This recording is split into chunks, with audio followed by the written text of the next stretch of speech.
Okay, good day mga ka-airsoft, good day mga ka-bigman.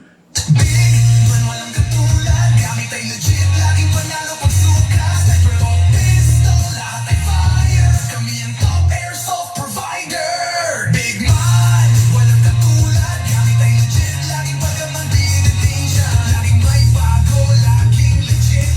Big man rules, wag kang bitter kid. Big man, walang katulad, gamit ay legit, laging panalo pag suka. Sniper o pistol, lahat ay fire. Kami ang top airsoft provider.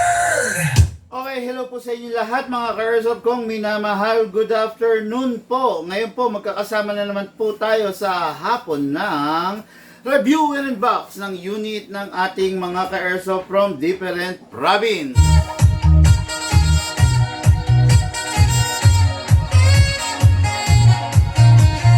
Okay, unit natin ka-airsoft. Hello po, shoutout. Good afternoon kay Sir Ferdy Valdez of Daet, Camarines Norte. Shoutout, good day and good afternoon, Jonathan Zamora of Candon, Ilocos Sur.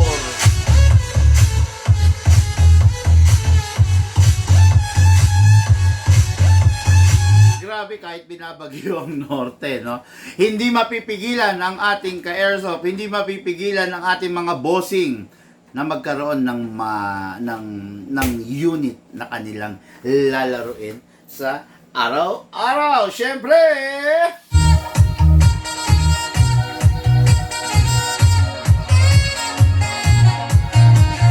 okay, ngayon po wala na tayo ibang gagawin kundi mag-start ng ating review and unbox na unit na nire-request ng ating mga bossing.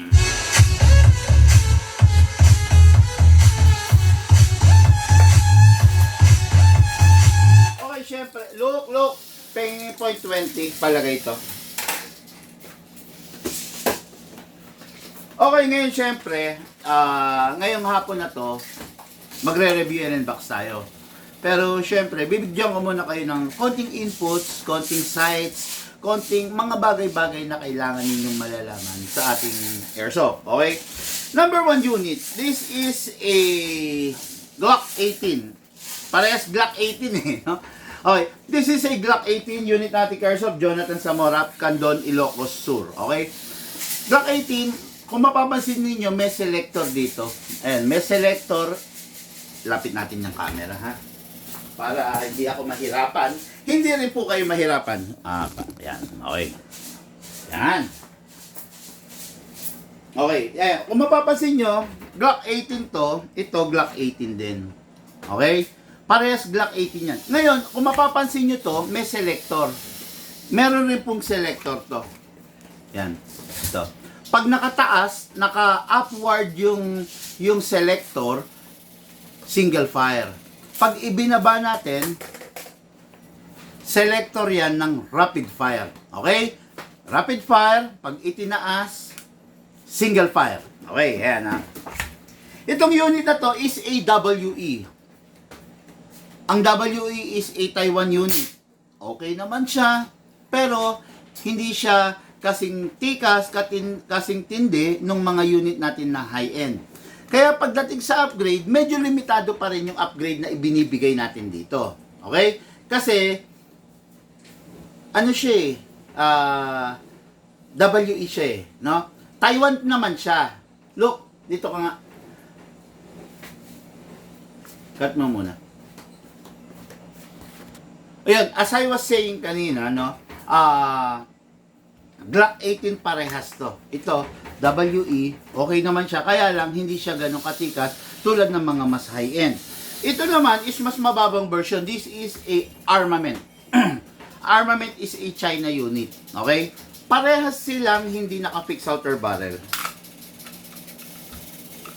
Ayan, makikita nyo to ha. Tignan nyo yung loob ha.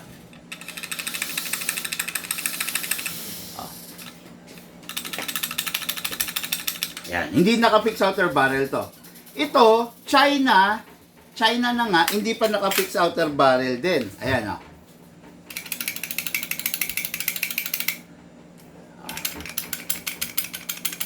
Kumakalog. Kasi hindi mga naka-convert into fixed outer barrel.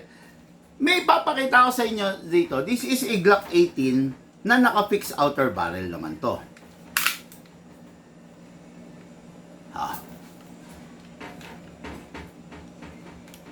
Kahit ano gawin natin, ayan ayan hindi siya kumakalog, hindi umaalog kasi ito naka-fix outer barrel. Okay?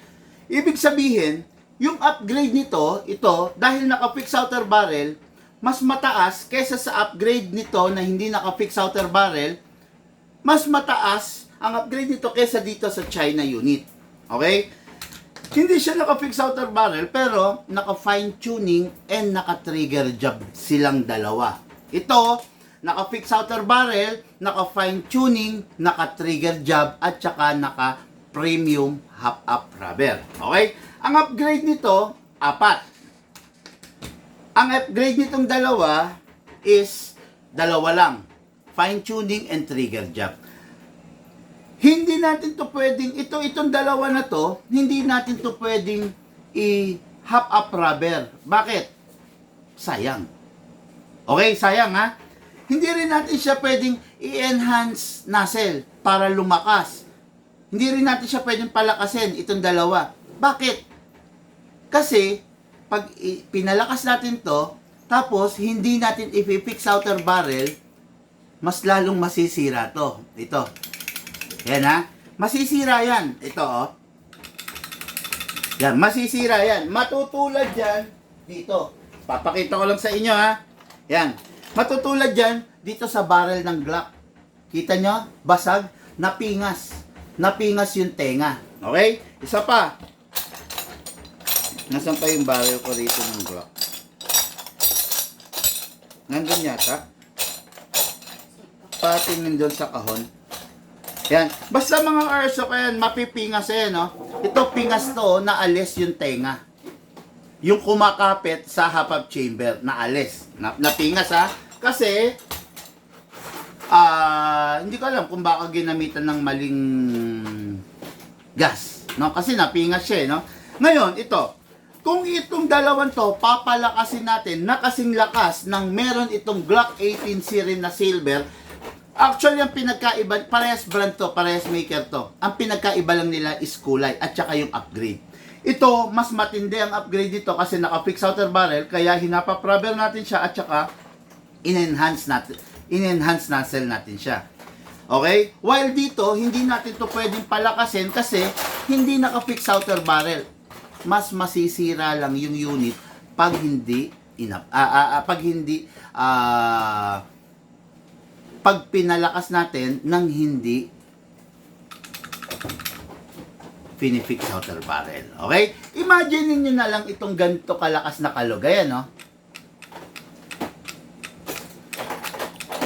Nakita nyo? Almost 10 mm yung inuusog niya forward, 10 mm yung inuusog niya backward. 10 mm. Alam niyo yung 10 mm, ganyan halos. Imagine niyo na lang yung isang bearing. No? Kumakalog. 'Di ba? Later on masisira. Ganun din 'to. Okay? Kaya itong mga unit na 'to hindi upgraded. Ito yung mga sakto, ito yung swak sa mga request ng ating mga bossing.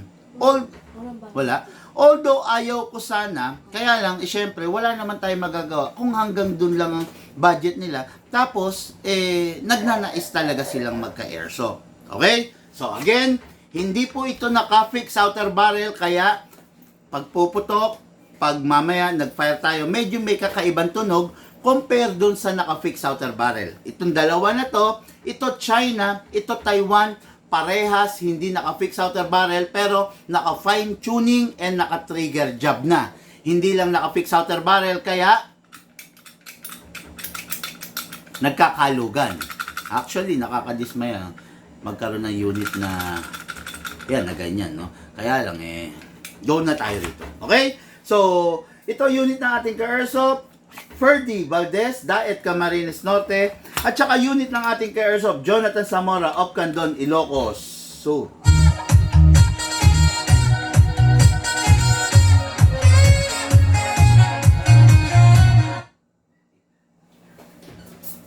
Okay, ayan. So, start na tayo, no?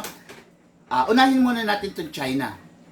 Itong China na Glock 17, ay Glock 18, may rapid fire. Doon sa labas. May rapid fire to. Okay? May single fire, may rapid fire. Paalala ko lang sa mga ka-airsoft natin na nagnanais ng unit na may rapid fire, medyo mag-ingat po kayo. Okay? Kasi yung rapid fire function yun na nilagay sa barrel para hindi abusuhin. Kung maya't maya magra-rapid fire ka, ibig sabihin, mas tumataas yung chances ng unit mo na masira. Ihiwalay mo yan, ha? Okay, mas tumataas yung chances ng unit mo na mawarak. Kasi, ano to? Ganito ang magazine. Nito, ito na, oh. Dapat para rito. Ano to? Ba't dala-dalawa? Hindi. Ay, ito pala yung magazine yan. Na nakalagay? Hindi ito. Hindi ito. Inalis ko dun pa. Saan? Sa Glock 8. Akin na. Hindi ito ang magazine ito. Hindi ito. Pang-armament to eh.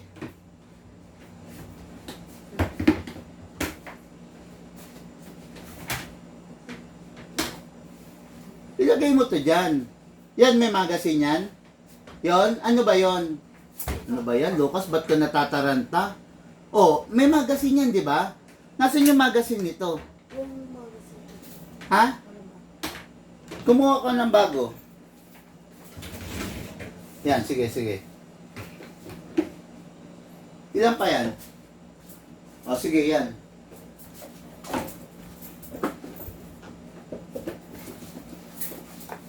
Okay, no? So, ito na ha. Glock 18 na sabihin natin, Glock 18 ito na dalawa lang ang upgrade, hindi pa naka-fix outer barrel. Request ko lang, wag ninyong aabusuhin yung rapid fire. Lumalaki yung chances na masira yung unit pag naka-rapid fire. Again, China to ha, ito Taiwan. So, kung merong unang masisira dito sa dalawa na to, hindi natin kayang i-predict. Okay? Taiwan to. China to. Pero, itong Taiwan, mayat maya nira-rapid fire. Ito, madalang i-rapid fire, single fire lang. Baka mauna pa yung Taiwan masira. Okay? Taiwan nga yung unit mo, pero mayat maya mo nira-rapid fire. Ang pistol hindi talaga naka-design para sa rapid fire. No? Kaya lang nilagay yung features na yon para kahit papano, syempre matuwa yung player. Pero hindi ibig sabihin na mayat maya ira-rapid fire mo. Okay? So China, okay, unit. Ihiwalay mo. Unit, nasan na yung yung silicone. Ayun. Number 1, lalagyan natin ng silicone oil sa ibabaw para hindi maubos yung barrel. Para wag matulad dito. Okay? Kita nyo naman yan, di ba?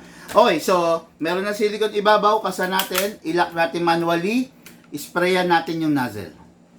Okay. Then sa unit, kunin natin ang magazine, press the valve, then spray. Dito rin sa ilalim, spray. Ayan. Kuha tayo ng gas, 12 kg, no? 12 kg lang ang laging ginagamit sa gas, ay sa mga Glock, upside down, then press down. 1, 2, 12 kg, maliban na lang kung yung unit ninyo is high-end, Umarex, no? Umarex SRC, Umarex BFC, high-end yan. Tapos, ang laman loob niya ay full steel CNC. Okay? Ito kasi, kung mapapansin ninyo, ito, yung hammer assembly niya, alloy lang. Alloy, tapos, kung makikita nyo, hindi pa siya CNC. Alloy siya na nilusaw, recycled alloy. Okay? Yan. Kaya, ganun kalambot yan, no? Ganun kalambot yung unit na yan. Kaya, lagi ko sinasabi sa inyo, maging maingat kayo sa paggamit, huwag abusuhin ang rapid fire. Okay? Ngayon, lagyan natin ng bala. Okay? Hatakin ito pababa. Place your right thumb here. Tapos, lagay tayo ng bala. Okay? Pump. Yan. Pag ganyan na nangyari, mga ka-airsoft, kalugin ninyo sideways para umalign siya. Para mas marami kayong bala malagay at saka maiwasan natin yung misfeeding na tinatawag. Misfeeding or BB jam nangyayari pag laktaw-laktaw yung bibis. Okay? Ngayon, syempre, pakita natin, iko-chrono natin, no? Okay, yan.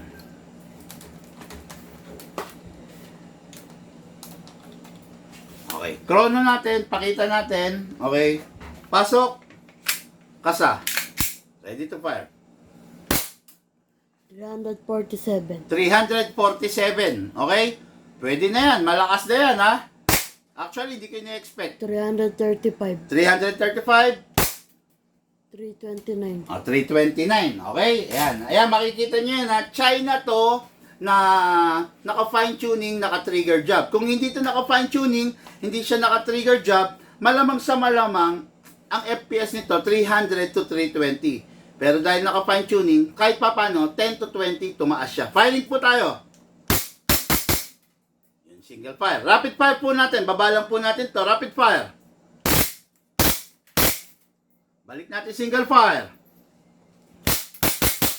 Open slide kasi wala na siyang bala. Next thing to do, release the magazine, release the slide. Then rest the hammer. Ang hammer ng Glock nasa likod by pressing the trigger. Okay, nasa likod, tapos nasa loob. Kaya wala kayong makikitang lista mo yung FPS. Una, 3. 347. Okay, tapos bumagsak ng 335. tapos 328. Okay, yon. Okay, ang hammer ng Glock nandun sa loob. Okay? So, itong unit na to, unit ng ating ka-airsoft, Jonathan Zamora of Candon, Ilocos Sur.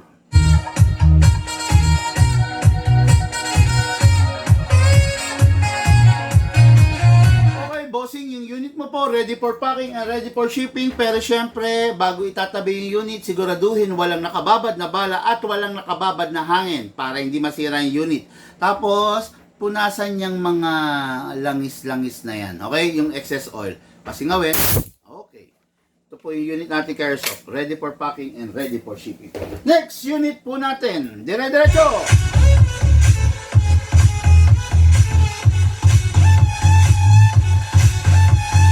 Okay, next unit natin is AWE, Taiwan. Okay ba yan, big man? Okay naman. Kaya lang, ang worry ko, may rapid fire na eh. Sabi ko, ingat pa rin. Tapos, isa pa, hindi pa rin siya naka full upgrade. Okay? Hindi pa siya naka-fix outer barrel. No? Yan ang worry ko. Pinalakas mo ba, big man?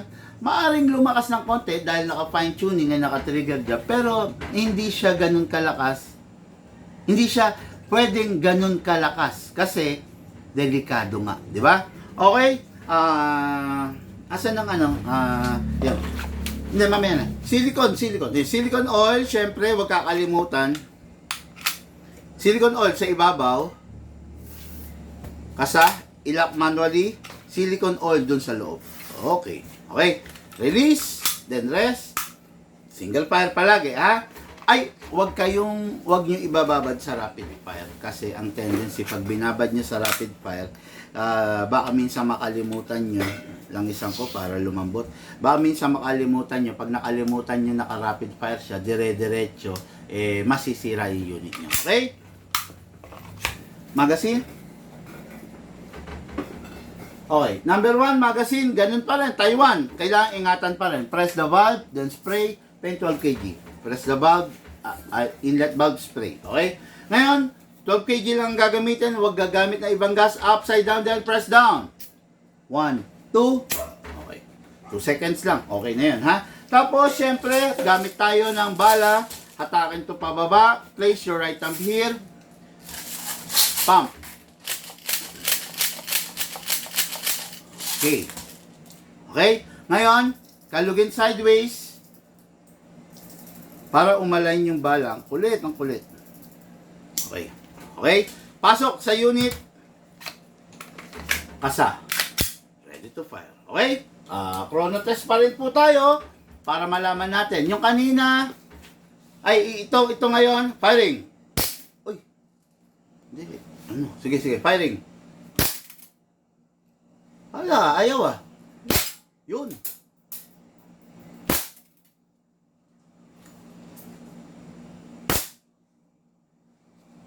Ba't walang result?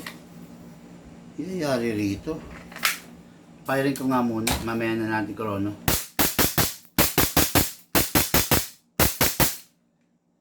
Okay naman, no? Sige nga. Kaya lang, lumamig na yung ano eh, yung magazine eh. Gusto ko sanang ano eh. Dahil, medyo i-ano na muna natin.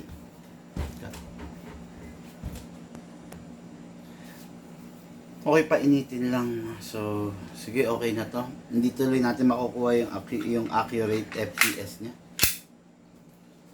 Firing!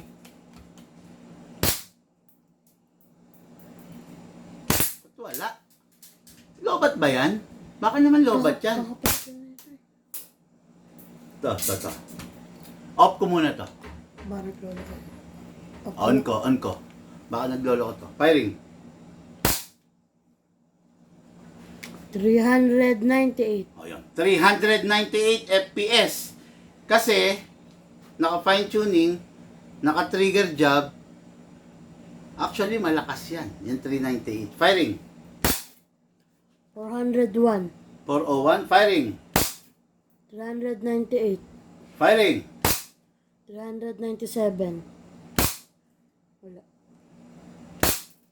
395. 397. So, para sa isang WE, parang sumobra ng lakas.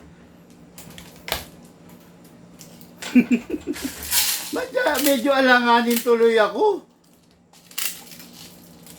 Parang sumobra ng lakas. Kasi ang high-end, ang Umarex, napapa 420 natin, napapa 450 natin. Pero sana mga 350, 360 man lang to. Kaya lang ang taas. Anyway, pasok, kasa, ready to fire. Rapid fire natin. Mga ka-airsoft, kung nandito lang kayo, mararamdaman nyo yung lakas ng recoil. Ang tindi. Firing.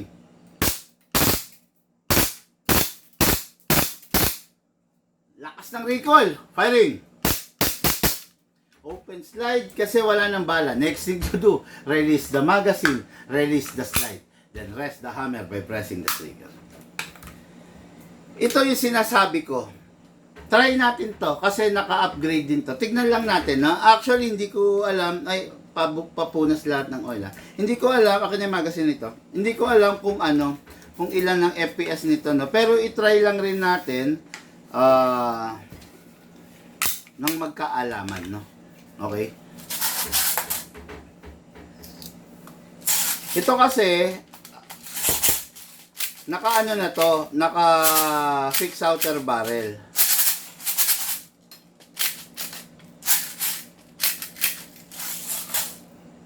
Ayan. Naka-fix outer barrel kasi to. Ayan, makikita nyo, oh. Ito kasi hindi naka-fix outer barrel. Ayan. Ayan. Ha? Yan ang pinagkaiba nila. Pasok, kasa. Tignan natin to. Kung gaano kalakas tong isa na to. Firing. Wala.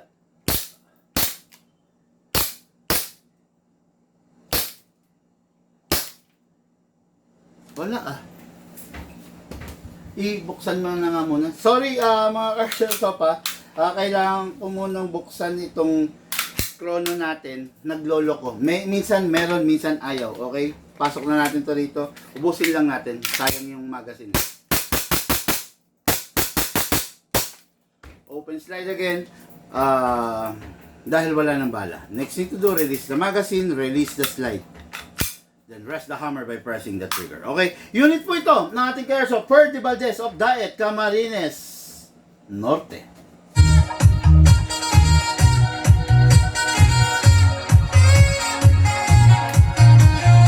Punasan mo nga, tapos i-repair ko muna yung chrono natin. Nakakainis. Baka mamaya may rifle tayo mamaya, hindi natin mako-chrono. Okay? Pakipunas yung mga langis. Mga airsoft, ayan po, unit natin, dalawang bossing, dalawang ka-airsoft. Napanood po ninyo. I hope na nakapulot po kayo ng aral. Okay? Mga airsoft, kundi naman po napakalaking abala. Baka naman pwede pakishare nyo yung ating YouTube live video sa inyong timeline. Para po, syempre, kahit papano, kumalat, no, yung ating magagandang vlog regarding sa different unit. Thank you po.